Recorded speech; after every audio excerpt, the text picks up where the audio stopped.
Good morning and welcome to the Unity Center of Pittsburgh. My name is Bobbi Konefal-Shaer. I'll be your service leader today, and we are so lucky to have with us today Maryann Hackworth as our speaker, Lucy and Bryce Rabideau as our musicians, and our topic today will be bumper sticker inspiration. So you've all seen some bumper stickers. Let's see if we can't learn how to get some more inspiration from those. So let's start by considering our vision and our mission. So we here at the Unity Center of Pittsburgh envision a spiritually awakened world flowing with divine love. And our mission?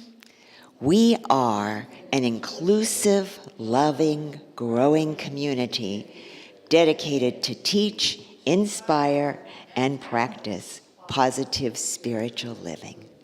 So let's have a song. Song, shall we? We're going to sing Morning Has Broken. If you'd like to stand and join us, we'll have the lyrics for you right there. Here we go.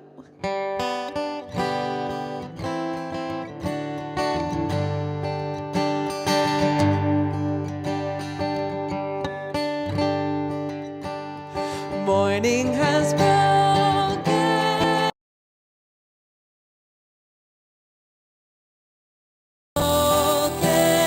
like the first bird. Praise for the singing, praise for the morning, praise for them springing fresh from the word. Sweet the rain's new fall, sunlit from heaven, like the first dew fall on the first grass. Praise for the sweetness of the wet garden, sprung in completeness where his feet pass. Mine is the sunlight, mine is the morning, born of the one light, Eden saw play. Praise with elation, praise every morning, God's recreation of the new day. Morning has broken like the first morning, blackbird has spoken like the first bird. Praise for the singing, praise for the morning, praise for them springing fresh from the word. Beautiful, everybody. Thank you.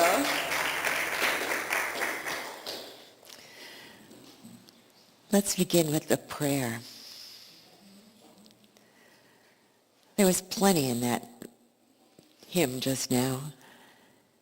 God recreates a new morning every day. Every day creation is new. And as we take that in, we know that nature and we are one. We are the same. We take our instructions from that which is around us. That's what we've done for generations and generations. So as we see each new day, we know that we too are embarking on newness, letting go of old. The old leaves are falling down, and the new life is already within the tree. So with us, the new ideas are just about to burst through. They're already percolating within us. As we let go of our fears, let go of old debts and considerations that don't serve us. All that is old. That's where we were. But today we live anew. Anytime we decide, we spring forth anew. So take a second to envision something that you truly admire. Maybe you've seen it in another person. Maybe you've seen it or just imagined it from a book. This newness, this potential that is within us. As we feed it with our breath, unite it with spirit in our silence, and let it take hold in our own tree, ready to bloom anytime the time is right. And so it is. Amen.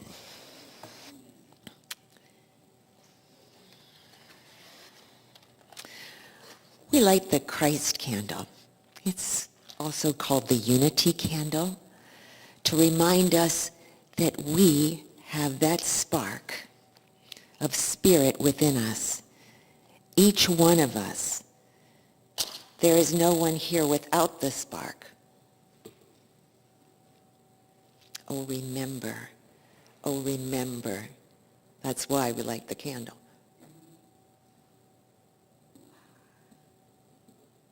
This is me too. And as we do that, let's say our principles. With me, God is the source and creator of all. There is no other enduring power. God is good and present everywhere. We are spiritual beings created in God's image. The Spirit of God lives within each person. Therefore, all people are inherently good. We create our life experiences through our way of thinking.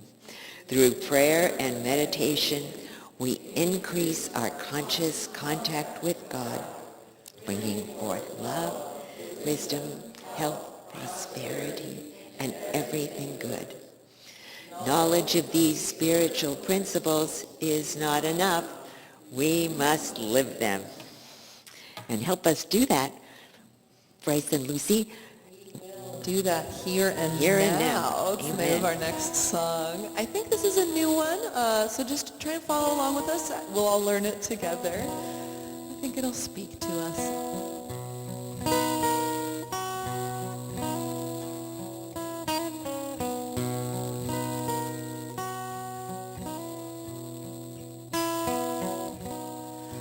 There is peace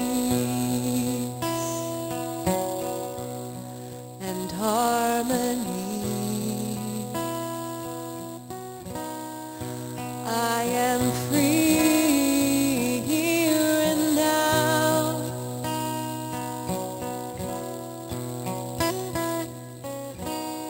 The past is gone. I'm moving on. I belong here and now. Holy light, thank you for my life. Holy light, thank you for my life. It shines so bright here and now.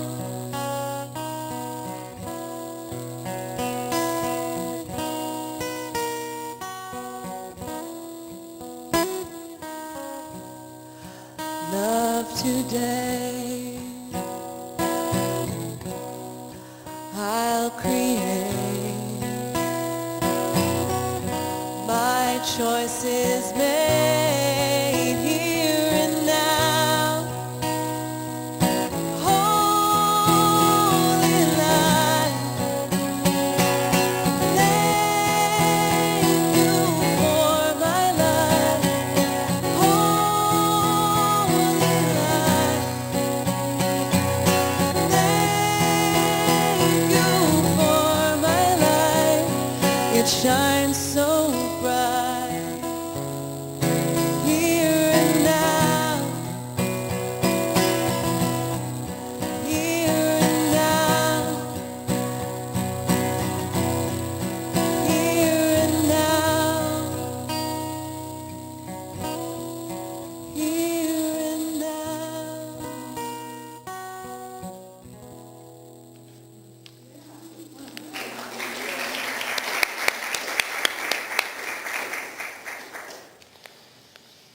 Thank you. It's always useful, reminding us that we are here and now. I'm about to read the Daily Word for Sunday, October 27th, 2024, and the word today is creative. The creative energy of spirit expresses through me. Stunning visual arts, inspirational music, a brilliant performance. These are all lovely examples of creativity, but they are by no means the only ones. Creativity is the very nature of life.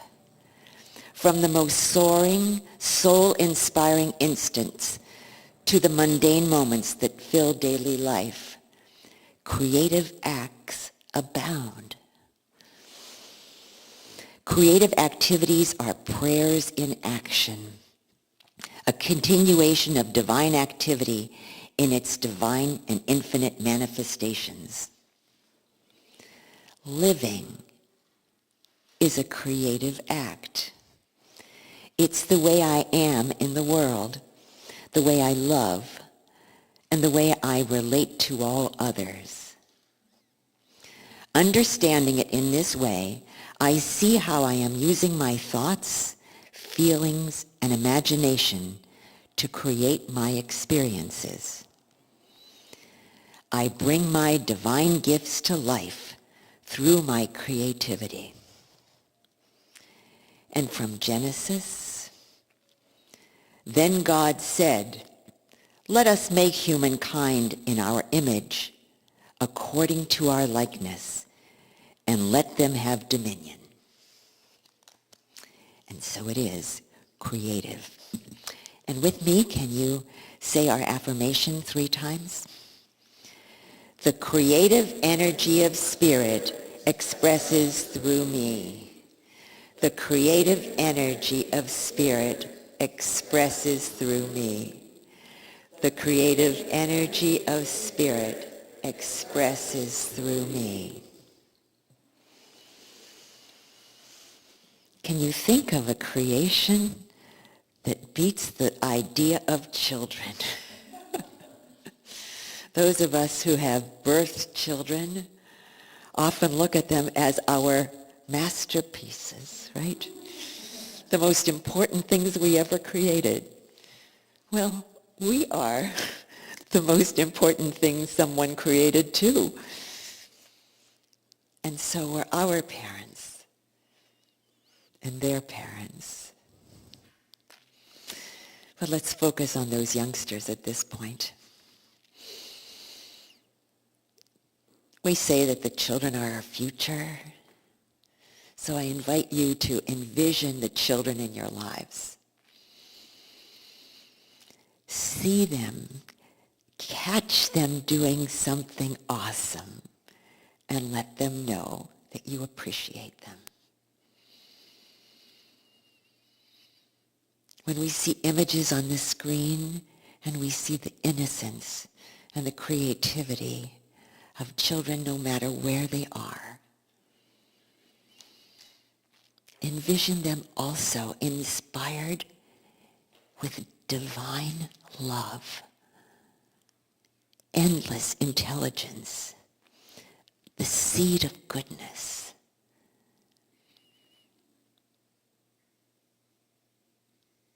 And as we envision children succeeding, growing, creating and imagining, let us assure ourselves that we will do what we can to assist those who are in the role of helping children. Whether it's through our finances, whether it's through babysitting, or taking a child to the store, or just helping through modeling at the store when you're there. Know that we all have a part in raising the children that are around us.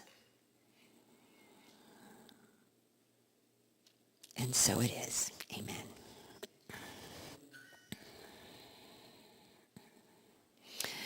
We're now at that part in our service where we ask you, is there something that you're working on? Is there something within, or did someone ask you to pray for them?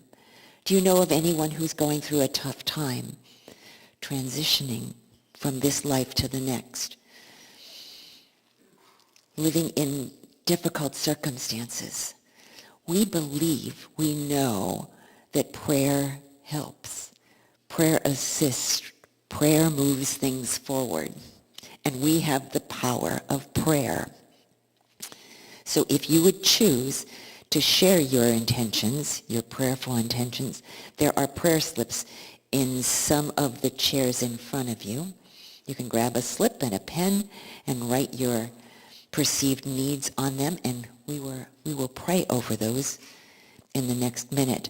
If you're watching from home, feel free to, in your next check, when you send it into the Unity Center of Pittsburgh, or if you send it to Unity Village, to write your own intention.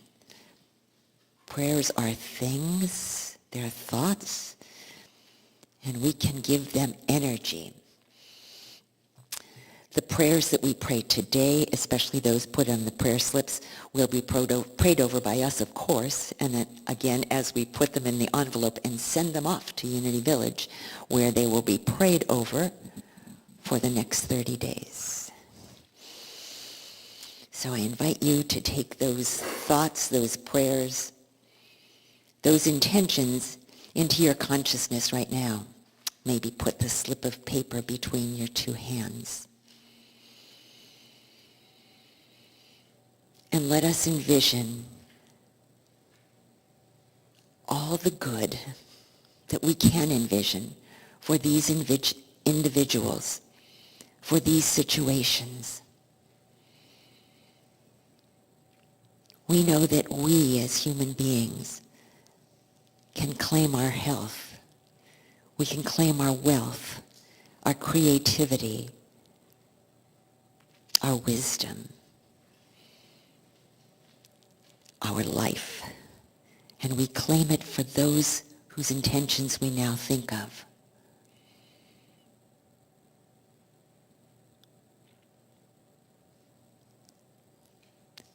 Our energy of spirit infuses these prayers, moves them along, sees them as already fulfilled.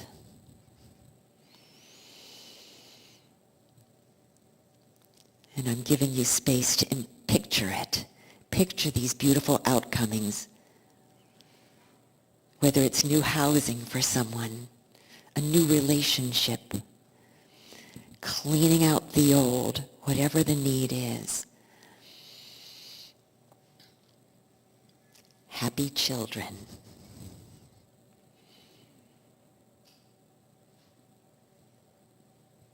A world of peace and hope.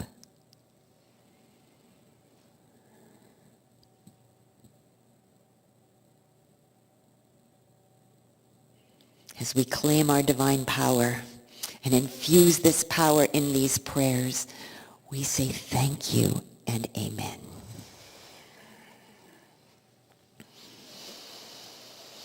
And let's start the next song, and we'll be slipping into the next song, the meditation. Those prayer slips, by the way, will be collected with our offerings later in the service. Please feel free to sing with us, health, wholeness, and happiness.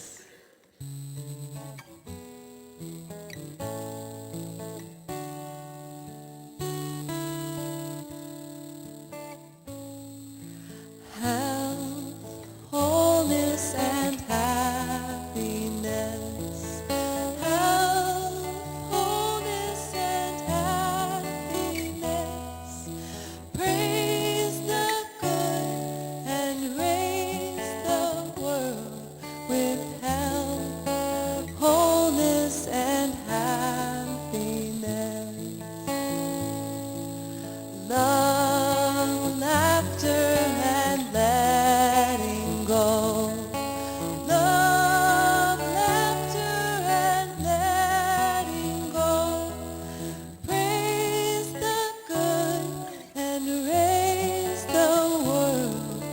with love, laughter, and letting go.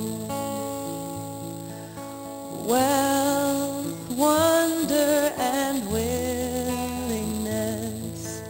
Wealth, wonder, and willingness. Praise the good and raise the world with wealth, wonder, and willingness.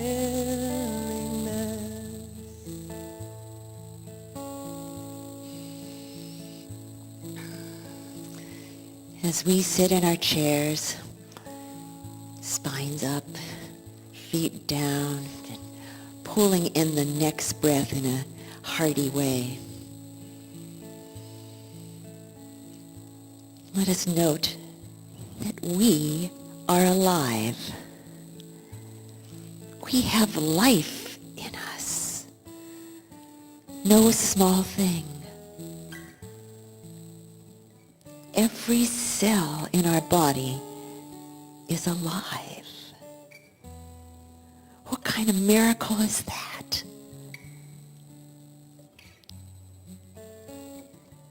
We can energize any of them with our thoughts.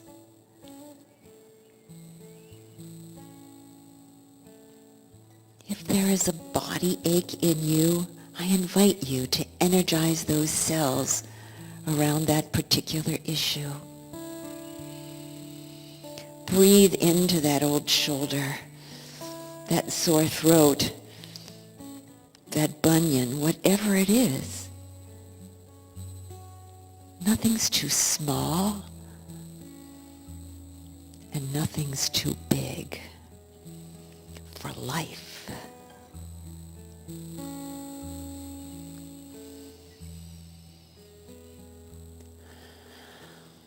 As we take in every bit of health we could ever imagine, feel the tingling life of spirit within you.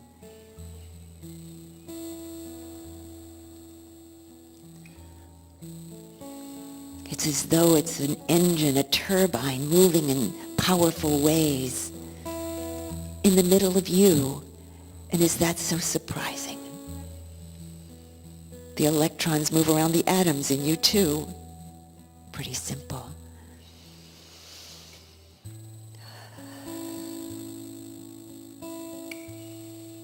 And as we move through ourselves with grateful optimism, we can move to the intentions that we felt, knowing that our united thoughts are even more powerful, moving through us, blessing us,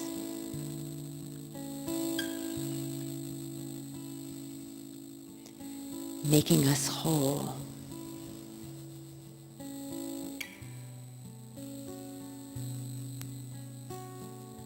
Bestowing divine gifts.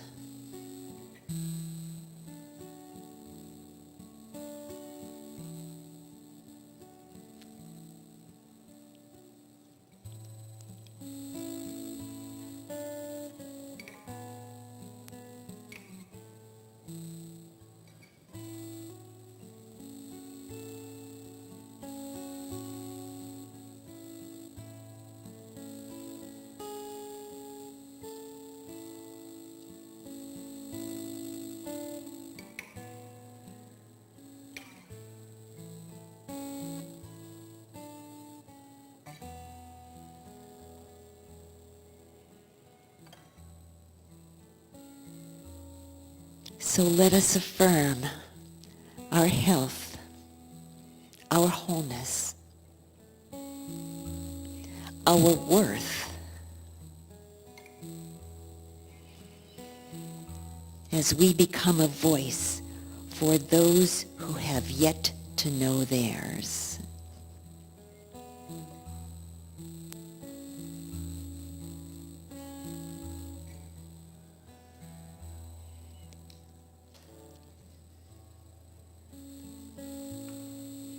And as we know this,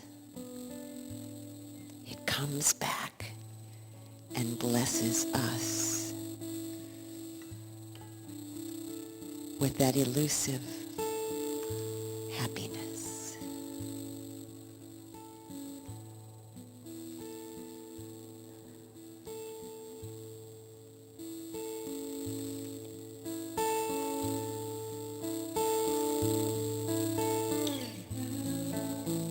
Wholeness and happiness.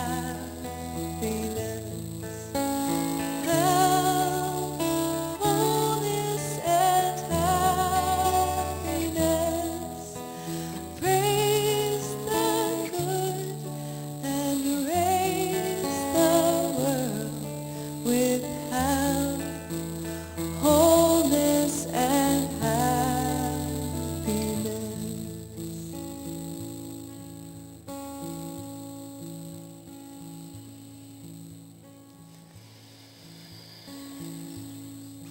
Most of you are back. I invite all of you, and those of you who are at home. I see lots of smiles here in our sanctuary, and I perceive them out there in the ethers as well. And it's time for another song. Thank you for that meditation, Bobbi. We're going to keep it going with a little sunshine. The daily word today was creativity.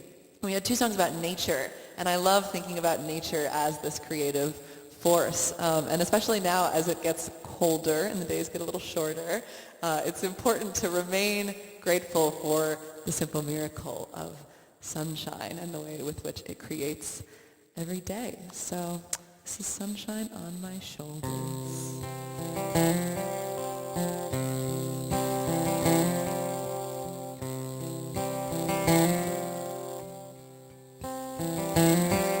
Sunshine on my shoulders makes me happy. Sunshine in my eyes can make me cry. Sunshine on the water looks so lovely. Sunshine almost always makes me high.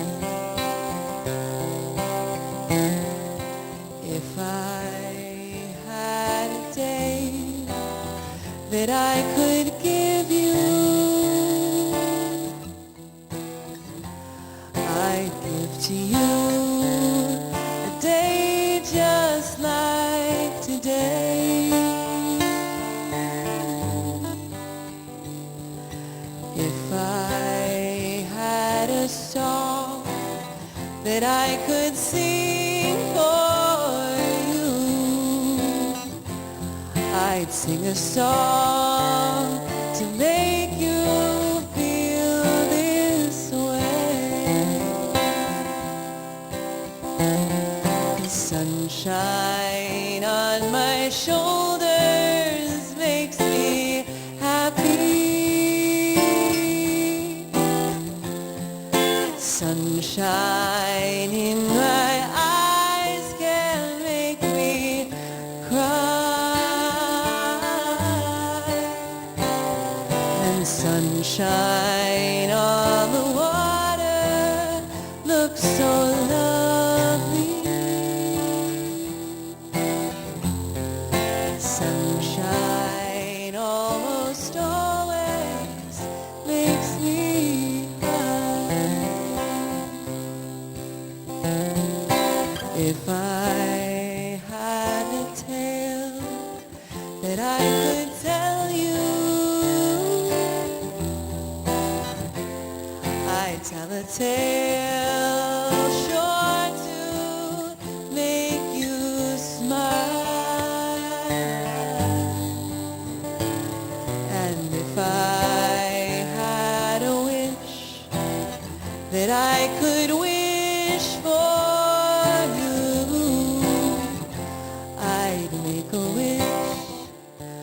sunshine all the while.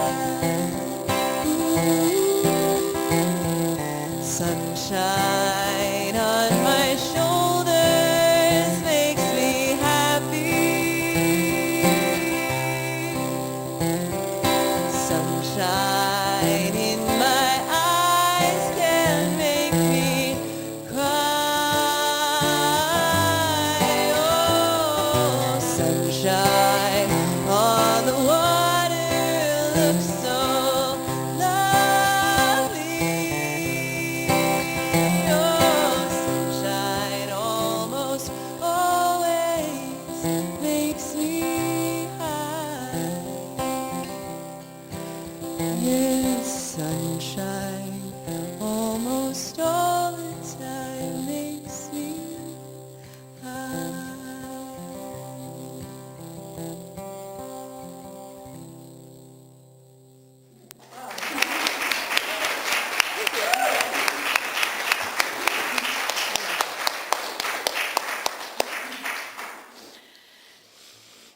The musicians and I can see how content you all look.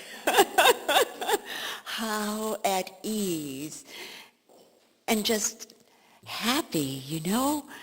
Thank you so much. I mean, yeah. So we create this service for you. And that was a beautiful example of how we can change your mood and take you to other places, and with good planning and practice and good scheduling.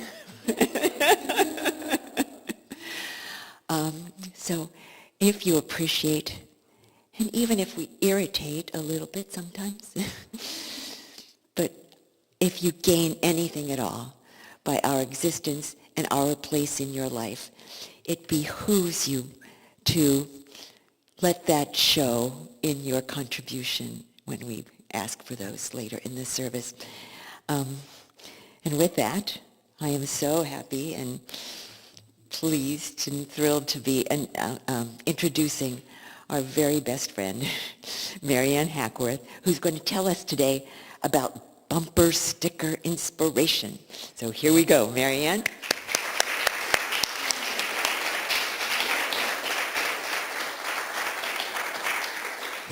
Hi, everyone. It's so good to see you all here this morning. Some of you I haven't seen in a while, and it's great to see your shining faces. And I love that song for those of us who grew up listening to John Denver. It just always almost brings me to tears. And I think it's because it makes me think of everyone I love. And it's a beautiful rendition. Thank you, Lucy and Bryce. It was absolutely gorgeous. Yes, so I want to talk to you this morning, and hello everyone at home, about bumper sticker inspiration. I wonder what came to your mind when you saw that title, huh? I wonder if my version of the inspiration will be the same as yours. But I want to share this story because it did inspire me to speak with you this morning. So it happened just about a month ago. I was in traffic on Route 8, sitting at the light, and nowadays bumper stickers are sometimes stuck on windshields. I don't know if you noticed that. So they're really visible, and the woman in the car in front of me had a bumper sticker on her windshield. It said, "Live, laugh, and love. If that doesn't work, load, aim, and fire." Yeah, see what I'm saying? That was my reaction, Bobbi. What? What? I'll be quite honest, it was an alarming message. And it struck me to the core. It made me sad. It made me defensive. It made me angry. It triggered me. It triggered me at a deep level, and it stuck with me. And that was in one corner of the windshield. On the opposite corner of the windshield was a heart, another bumper sticker with the word blessed, and a crucifix inside of it. So I'm sitting in traffic, and I'm thinking about this person, and I'm starting to realize that I'm creating a story. I'm judging this person because I see the juxtaposition of these two symbols. We have this load, aim, and fire message, and then we have a crucifix, which is, to my understanding, a symbol of a follower of Christ, someone who emulates the teachings of Jesus. And I'm struggling. I'm just not being able to figure out how in the world that someone could feel that way about weaponry and then be a follower of Christ. And so I started to notice in myself this very, very aggressive dialogue that I was having with this person. And I was just trying to pull out what she was thinking and why she would feel this way and what was going on and why would you put that on your windshield. And I was frustrated, and when I came home I was telling my husband. He's like, well, maybe it wasn't even her car. And I said, well, all right, but if it was me borrowing that car, I would have put tape on top of that bumper sticker. I wouldn't have been driving around like that. And I noticed in the days that followed, it just wouldn't let me be. And I kept fighting against it, and I kept pushing back, and I kept resisting. And then I realized in my mind, I thought, I am loading up my thinking, aiming my weapon, my arrows back at this individual, and firing them at this individual. I, in essence, had matched her energy, what I perceived to be her energy. I was creating my own story, my own anger, my own drama here in my own mind, in my own consciousness. And there was a message that came to me from the words of Jesus in Matthew when he said, "Put away your sword, for those who use the sword will die by the sword." Do you remember that message? It happened in the Garden of Gethsemane, and someone pulled out a sword and was going to, defend him or whatever. And he said, put away your sword. But, I believe there is a deeper message to that than a physical sword. I think the sword that I'm speaking of is the sword of our thinking, the sword of our words and the language that we use when we engage with others. When we respond this way, he was speaking of our consciousness. He was saying, put away your sword. Because when you go and use that sword, eventually that will harm you as well, not just the other. In fact, the other is driving away, has no idea whatsoever. I'm the one that suffered. It brought up for me, truly did bring up our mission statement. Every Sunday, we read our mission statement. In fact, I was asking Mac earlier, would you put the vision and mission statement? There we go. This is our mission statement. We are an inclusive, loving, growing community dedicated to teach, inspire, and practice positive spiritual living. And I thought to myself, can I practice this stuff? Otherwise, it's just nice words to say, oh, we're inclusive, and we're loving, and we're growing. Our growth here, both physically and into the ethers, we're growing this message, we're growing our membership. But can I practice it when I step out the door? When I witness something around me, or when I read a headline, or when I watch something on the news? Can I literally live this mission? That's what I was asking myself. These are the questions that came up, and maybe I can address you as well. Maybe I can ask you to ask yourself, am I dedicated to this mission? Does my version of inclusivity include people who I don't agree with?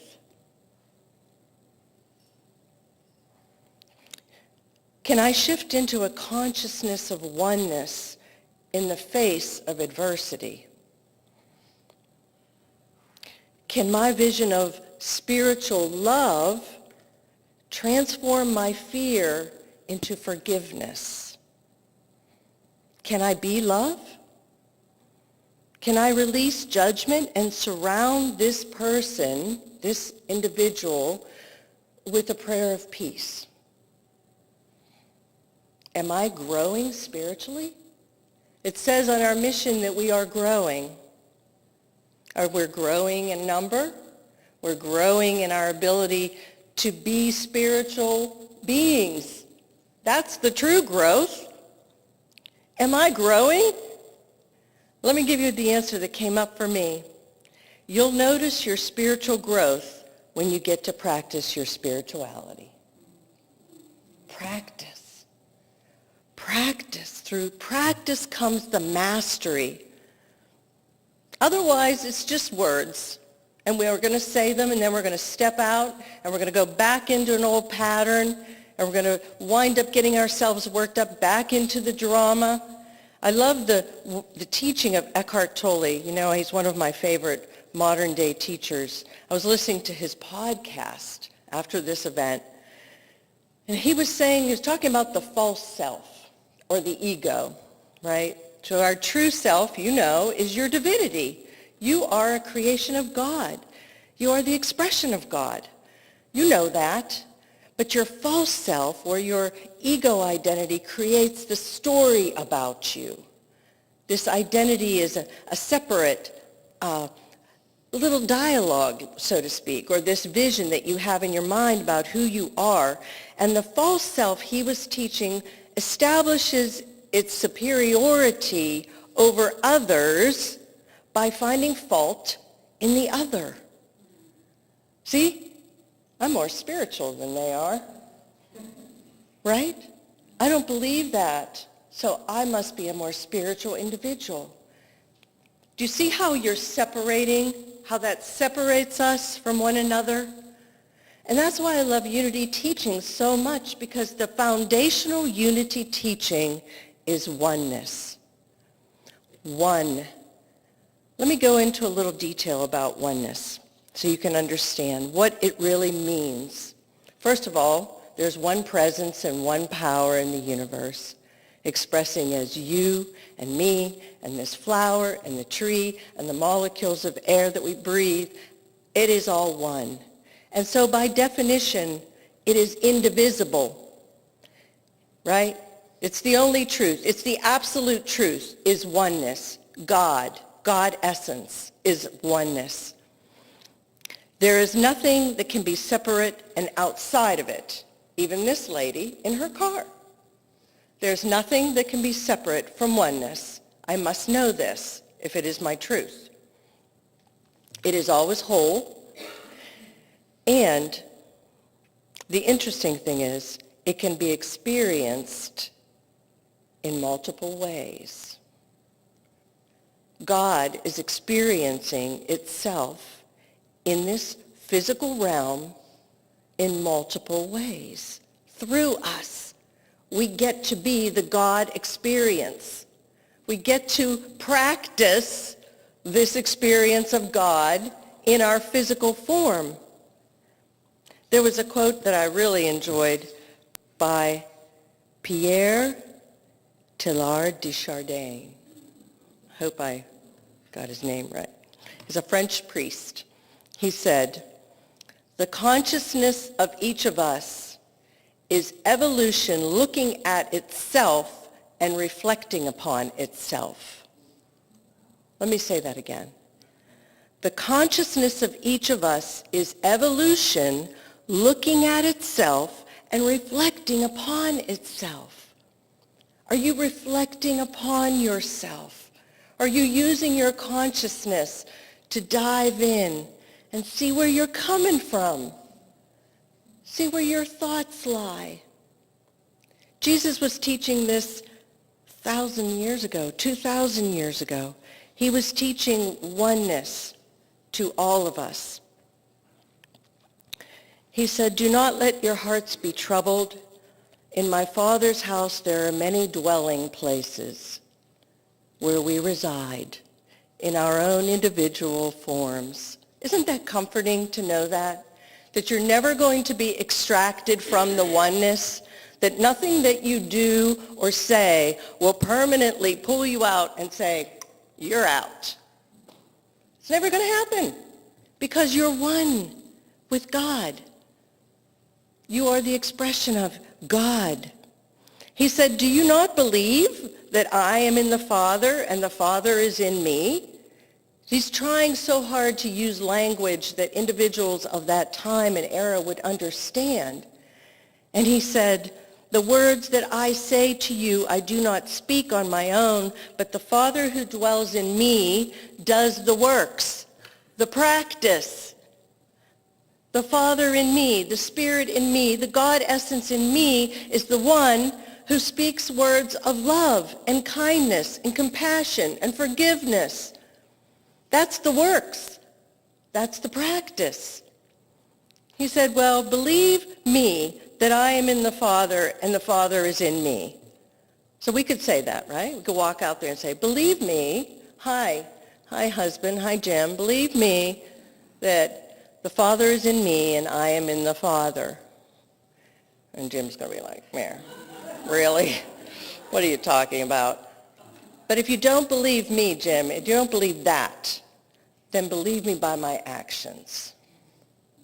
Believe me when I'm willing to listen to you or to understand your point of view, when we can work out our differences, when we have a disagreement. That's the practice. That's the Father in me doing the works out here, right? You could probably bring to mind right now someone in your acquaintances, someone in your family, someone in your friendships that you don't agree with all the time, you don't approve of their actions, whatever it may be. Can you then be that practitioner? Can you dig into your truth of oneness, right? I see this too in our board of trustees. I see that there's times we don't agree. We don't always have the same views on everything, but the works we do are so spiritually grounded that we can sit and talk with each other. We can come to consensus and say, now let's just put this in. We have all our views. Let's take a vote. What do you think? That is what people do when they're grounded in spirituality.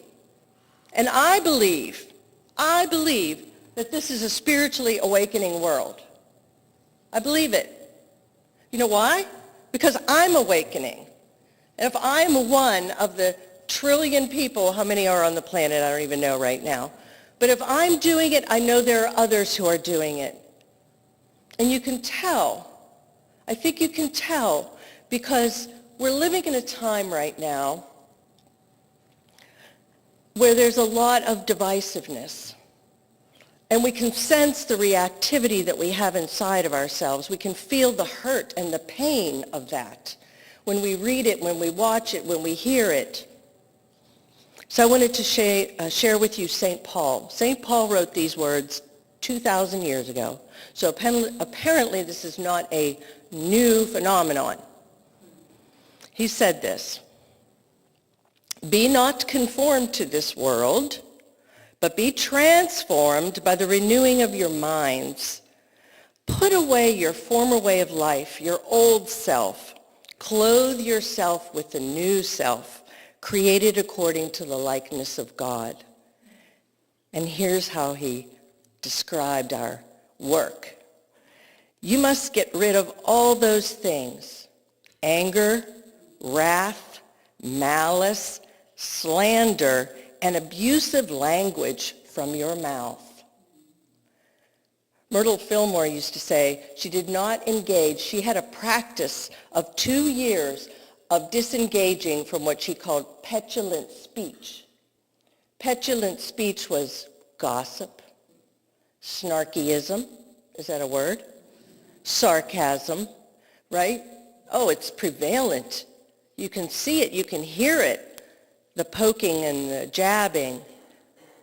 Can we do the spiritual practice of uplifting our consciousness and eradicating and reclothing ourselves, stripping ourselves of that, and using different language when we're conversing with each other or talking about things around us. He said, this is St. Paul, do not lie to one another. Do not lie. Do not lie. Are we seeing lies that are being placed out in the world in advertisements or whatever? It's disturbing and it's troubling. Can we do the works of sifting through the lies? Right? I believe we can. I do believe that because I believe you all here in this space now are awakened. And when you witness a person in front of you, a speaker or a leader or whomever, a colleague at work, you're able to discern truth from lie. You're able to realize what feels authentic to you. Have you noticed that in your engagement? And have you noticed that how troubled you are by lies? That's the key to me to know we're awakened. Is because it's no longer acceptable. It's not working for us anymore because we're practicing our spiritual living. He said this after about the last statement. He said, you have stripped off the old self with its practices and have clothed yourself with the new self, with new practices, which is being renewed in knowledge according to the image of the Creator. Let me say that again. You've clothed yourself, right, with a spiritual awareness, which is oneness. You've clothed yourself. You have stepped in to centering yourself in prayer, in meditation. You know who you are. You're a divine being having a human experience. And therefore, you are renewed in knowledge according to the image of the Creator. So the Creator then, the God self in you, knows what to do and what to say and how to act. And if you aren't in alignment with that, you're going to feel it.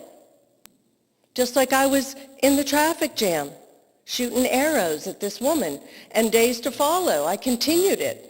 And then I realized, what am I doing? How can I heal the world if I'm not awakened?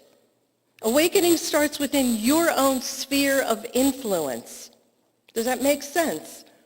That's what you affect. It's your friendships. It's your acquaintances. It's that person in front of you in the grocery store that you never met that triggers something inside of you. Yeah. So then he said this, in that renewal, in the renewal of your own spirit, there is no longer, and these are the words of his time, the problems of the time, there's no longer Greek and Jew or Gentile and Jew, circumcised or uncircumcised, because they had huge issues with this stuff, believe it or not. That was going around in the time. Slave and free going on. But Christ is all and in all. And I could add to his list, there is no longer Democrat and Republican.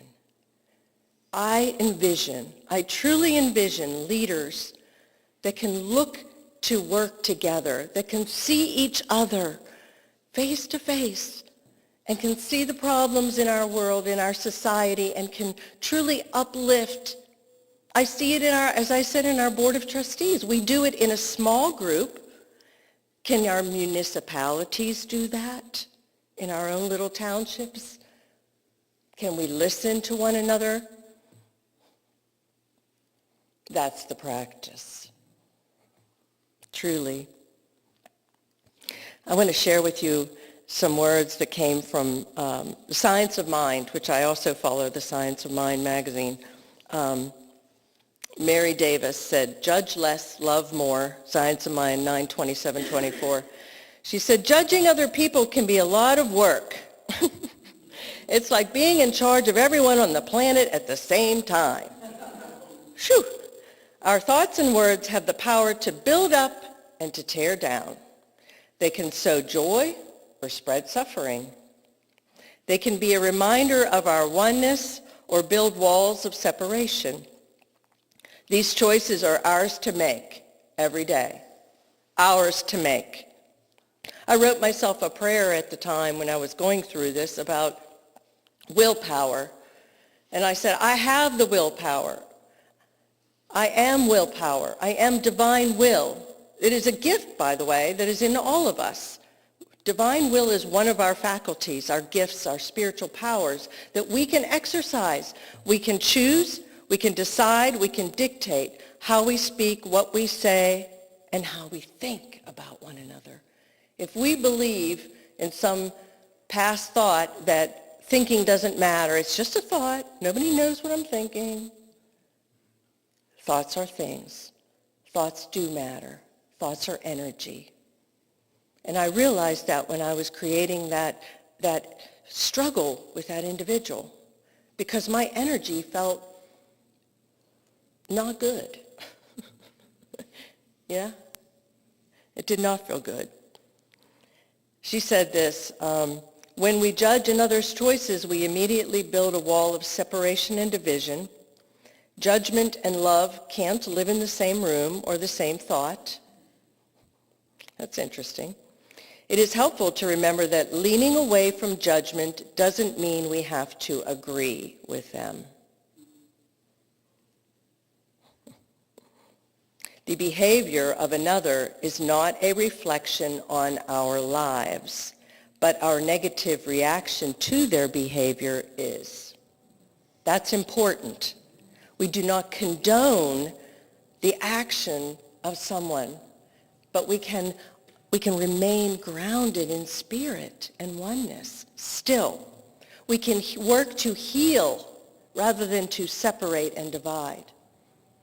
And I believe that's what we're doing right now.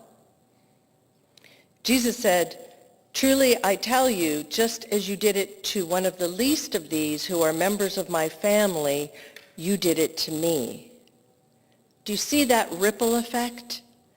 That when we are shooting daggers at one another, since we're all interconnected in this beautiful oneness, it's like hurting a member of our own family. It's like punishing a part of our own body. We're all one in this together.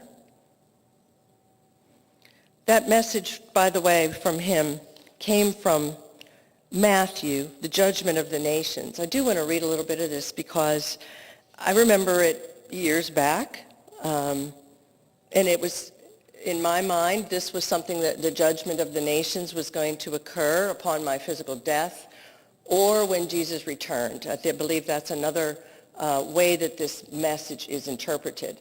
But I would like to interpret it today in a metaphysical current time way.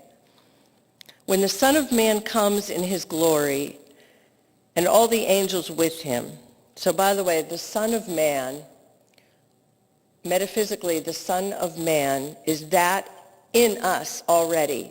The Son of Man is the Christ mind in us already existing, which can discern between truth and falseness. The Son of Man is already existing within us. And when we call upon it, it comes and arises. When the Son of Man comes in his glory and all the angels with him, and he will sit on the throne of his glory. Yes, because isn't it a wonderful place to feel it? Isn't it a wonderful place to be, to know your own divinity? Doesn't it help you shift back into your truth? The energy shifts in you. All the nations will be gathered before him, and he will separate people from one from another as a shepherd separates the sheep from the goats. I just have to add, I watched the Mr. Rogers movie some years ago. It was lovely. It was a beautiful documentary of his life. And who would argue the fact that Mr. Rogers was a kind, gentle, good, decent man, right? And in the interview, his wife was interviewed after his passing, and she said, at his deathbed, in his last hours of life, he asked her if she thought that he would be the sheep or the goat. Mr. Rogers. He was even in that moment questioning his own goodness. Well, if Mr. Rogers could question his goodness, no wonder I do. I question my own goodness. And I'm hard on myself at times when I miss the mark, right? And I don't exemplify my mission, right? My dedication to live the spiritual life. Mr. Rogers, such a sweet man.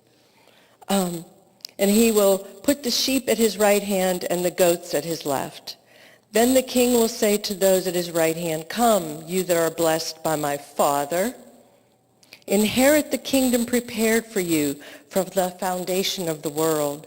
Remember, the kingdom, everyone, I just want to bring that forward to you. The kingdom is your consciousness, your Christ mind. The kingdom of heaven resides within you already, right? It's not a future destination point after our physical death, although I'm sure that's going to be magnificent as well. For I was hungry and you gave me food. I was thirsty and you gave me something to drink. I was a stranger and you welcomed me. I was naked and you gave me clothing. I was sick and you took care of me. I was in prison and you visited me. Then the righteous will answer him, "Lord, when was it that we saw you hungry and thirsty? And when was it that we saw you a stranger and welcomed you, or naked and gave you clothing? When was it? When was it that we saw you sick or in prison and visited you?" And the king will answer them, "Truly I tell you, just as you did it to one of the least of these who are members of my family, you did it to me." It's his teaching of oneness. It's profound. It matters. It matters what we say to one another and how we treat one another. And we can do this. I have complete and total faith. Amen.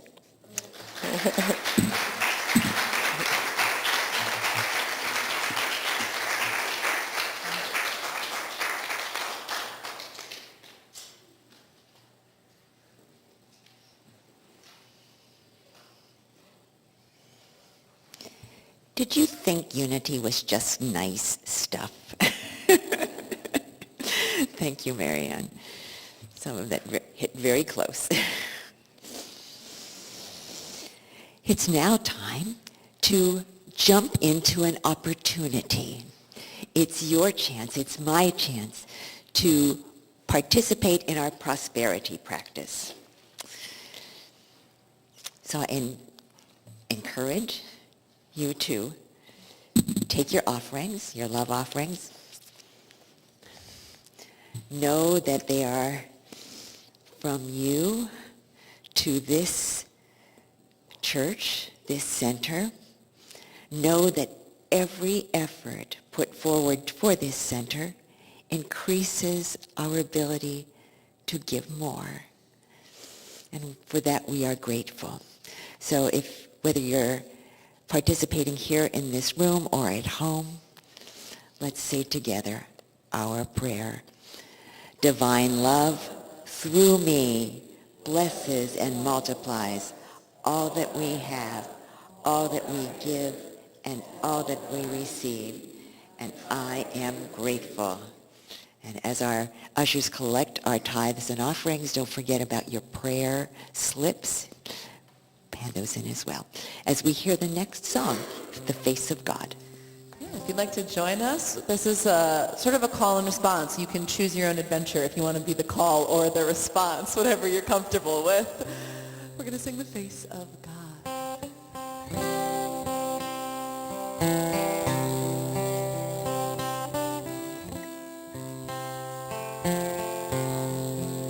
You are the face of God.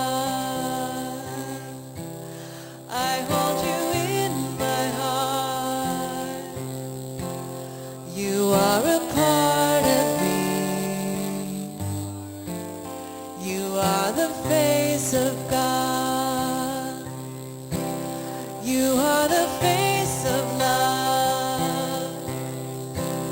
I hold you in my heart. You are my family. You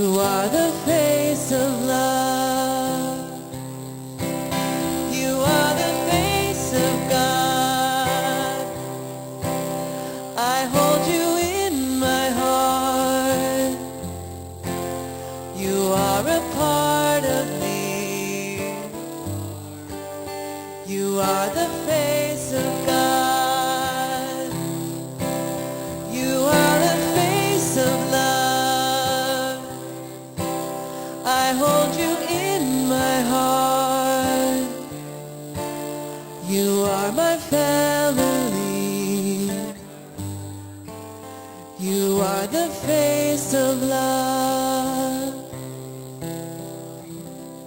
Beautiful. Thank you, everybody.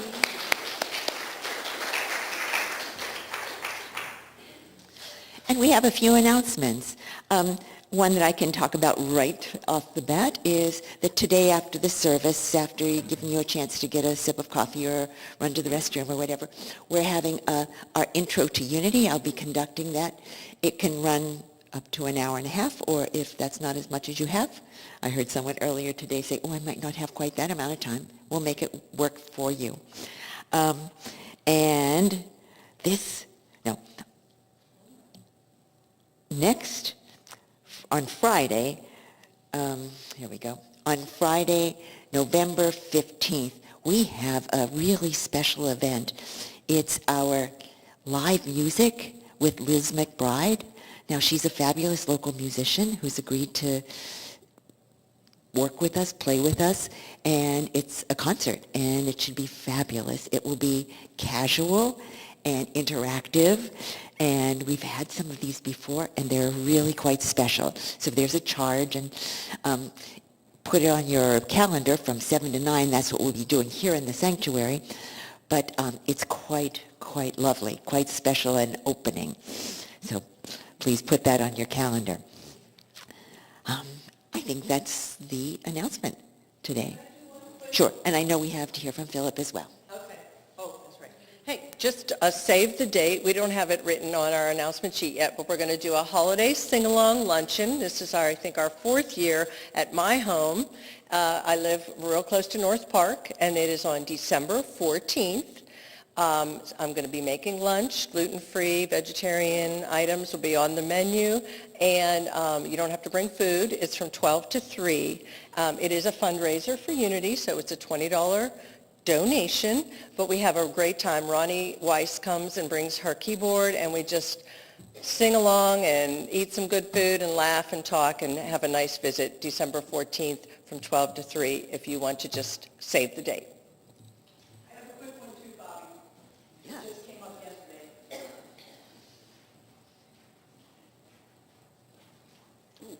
Hi. So quickly, Shane McLaughlin, who organizes all our music, he is at the City Theater from now until November 2nd in a kind of ghostly thing. All right. I don't know exactly what it's called, but I saw it on Facebook yesterday. So if you have a chance, it would be wonderful to support Shane at the City Theater. Thank you. Cool. And Philip, about our book project.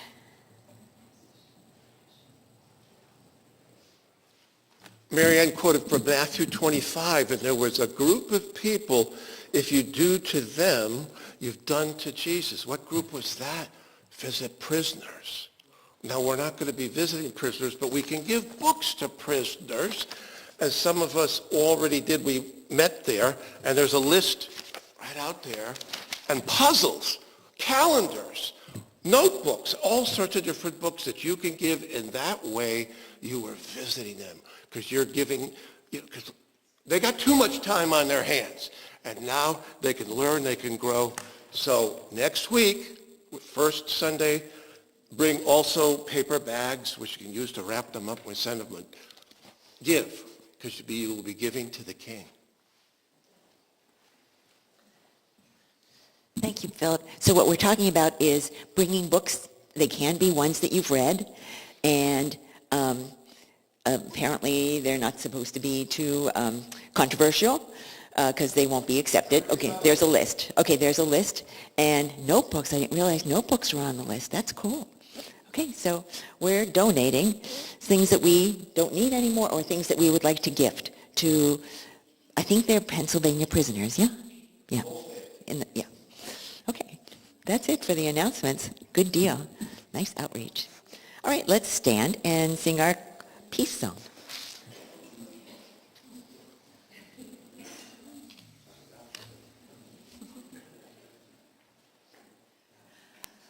Now there is peace on earth, and it has begun with me. Now there is peace on earth, a peace that was meant to be with God.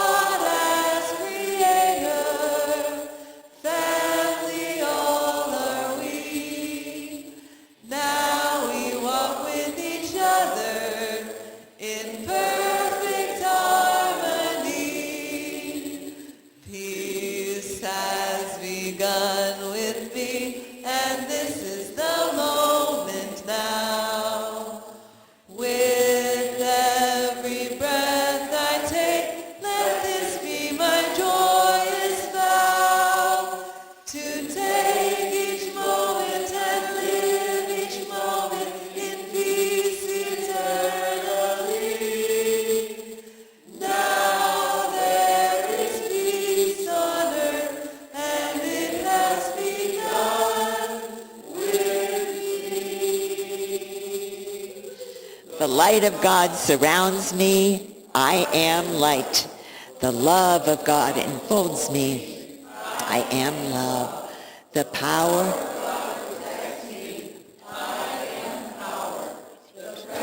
God watches over me. I am presence. Wherever I am, God is. Well, now take it with you and influence somebody else. So glad you're here.